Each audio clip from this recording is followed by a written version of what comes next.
Welcome back to the Dr. Beau Show. Today is the first edition, attempt, whatever you want to call it, at something that's inspired by the all too famous David Goggins, an after action report, which I guess is technically inspired by the military. He tended to do, I just listened to his Audible book. What? You Can't Hurt Me? I can't, something. You Can't Hurt Me. Yeah, I think that's what it is. And he talks about doing after action reports, for things for work, but then he started doing it for really all aspects of his life and in particular races. So I figured I'd do that because I've had, I don't know, I should have looked on Ultra Sign Up, a couple DNFs in my tenure. One was a 50K last year, didn't DNF this race, but when we do that, or even if you complete a race, even if you win a race, maybe there's things to learn. There's always something to learn. That's a big reason why I think a lot of us do these crazy distances. Anyway, so yeah, let's get into it. So the race this past weekend, seems like a long time ago already. My quads are still remembering it though. Was the Mountain Mist 50K in Huntsville, Alabama in Montesano State Park. And if you're not watching, you can't get the irony that on the Montesano State Park picture here, it says slow. And that's what I felt like on this day. This was also the day before my 37th birthday. I don't know if age is playing any role in me slowing down a little bit, but a lot of people have told me over the years that I need to slow down and get into longer distance, aka learn how to pace. And maybe today was a really good lesson for that. So how'd the day go? Well, if you're watching, you can see here, I feel like I was climbing out of the depths of hell. You go up what's called water line at one point, and it's a literal climb. Started cramping up. We'll talk about where I maybe hit the proverbial wall or legitimate wall. But you can see in the clock here, or if you can't see and you're not watching, I finished in, I think, 5:35 and some change. It's not terrible. It's not at all what I had planned. My initial goal was 4:30. And I know that seems probably just extremely lofty considering I finished an hour and 5 minutes after that. But something I wanted to point out here was I really liked, I'm pulling up if I could control my slideshow. This is my Strava breakdown, and it said historic relative effort of 399. Historic. Yeah. Awesome. So, 5:34:24 was the time I had, put me in 35th place overall. Not at all what I wanted to do. But I'd never run this race. Some notes from, not having run the race. It was hard to, kind of peg what I should have done different. Some things I heard after the race though were the conditions of the course were probably the best they've ever been, if not at least for the last few years, because it tends to be a very muddy course because a lot of the trails on Montesano stay shaded pretty much all day long, so they just stay wet. It can be a very muddy course. They had also taken out, again, I don't know exactly where this was because I've never run it before, a supposedly very rocky downhill section. But there were plenty of rocks for me. So yeah, thought I was going to do a little bit better than this. And they had me at 5:36 on Ultra Sign Up here. So what happened? I wish I felt a little cooler. Like when Australian people say me mates, I wish I could say that and not sound like a douche, but these are my buddies, me mates that did this race with me. And that is one sweet cowhide fleece, thanks to my brother-in-law. Supposedly that's going to be our crew uniform if I buck up and decide to do a 100-miler here at the end of the year.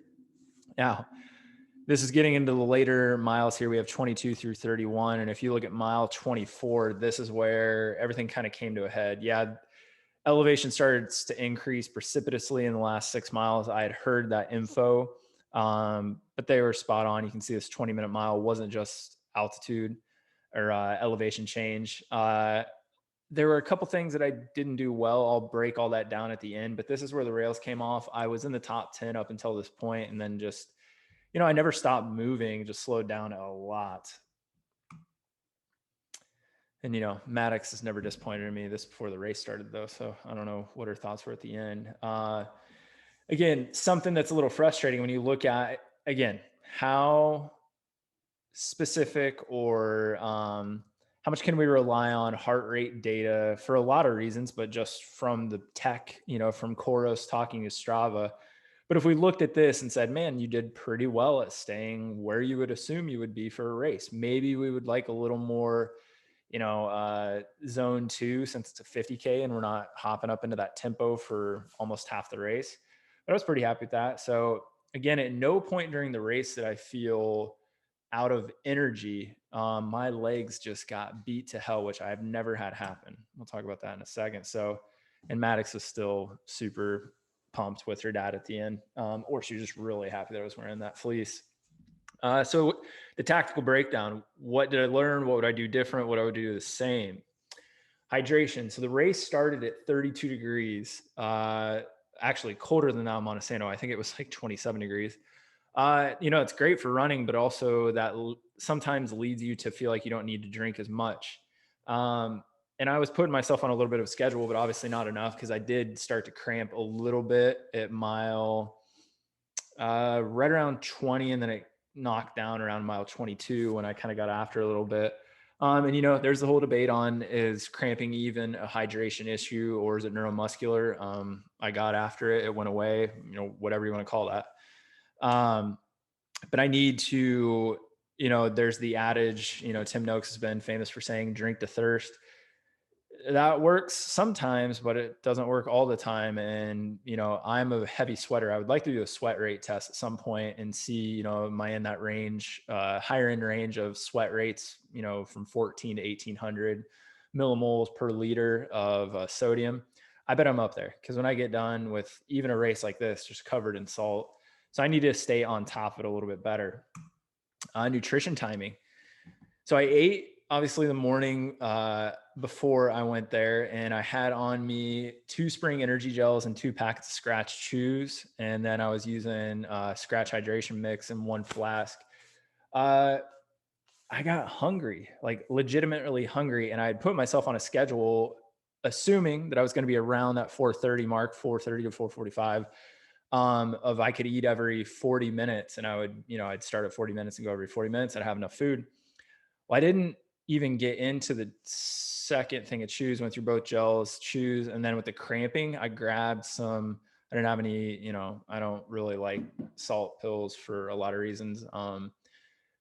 But I grabbed some goldfish, grabbed a sandwich. That got me back online, but I was hungry. I didn't feel energy depleted, legitimately hungry though. So I think for me, nutrition timing, I'm going to shorten that gap. And actually on my run this morning, I went and ran for an hour and a half out of Oak Mountain. I was just trying out at 30 minutes. I started eating some of the spring, what is it, oatmeal fruit or whatever, the big pouch, and did that every half hour. And again, it's only an hour and a half run, but just to make myself do it, which is a big part of, if you're going to get into these distances, is training to be able to not have gastric distress and keep your gastric system working while you're running, which is counterintuitive for your body for the most part.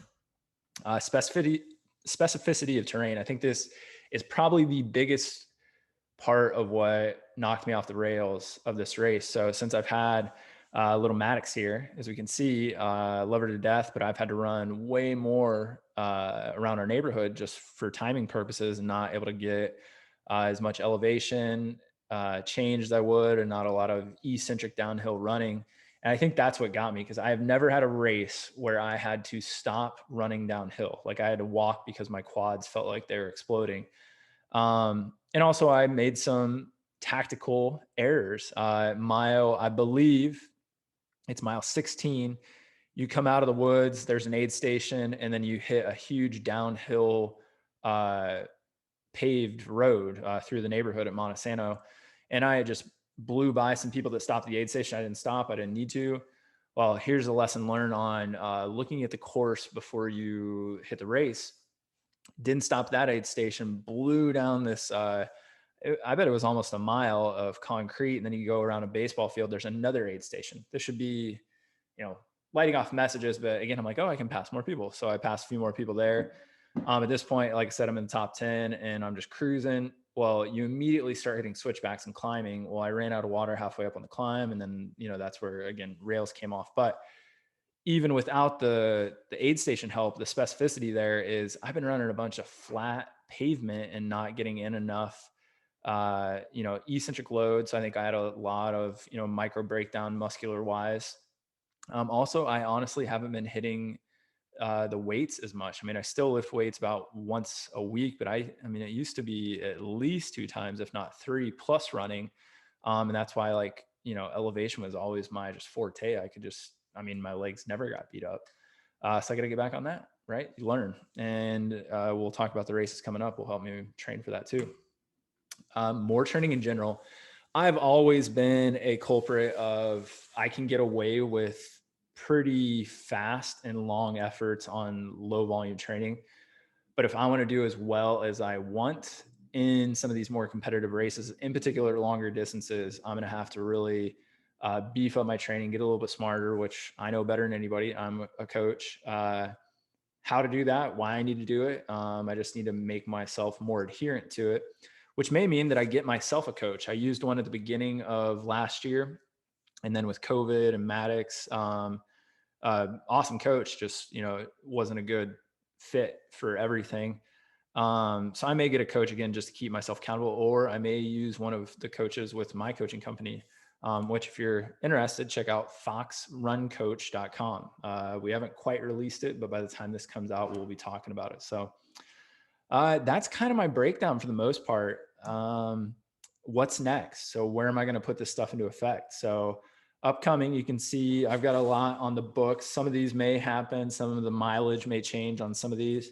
But we got a mix of the Southeastern Trail Series, Lake Martin, Bear Hoodie Trail Festival over in LJ, Georgia, Chocoloco 50K. So I've got a axe to grind with that race because 2 years ago, that's always one of the hotter races, temperature wise, humidity wise. It's on the Pinhoti Trail.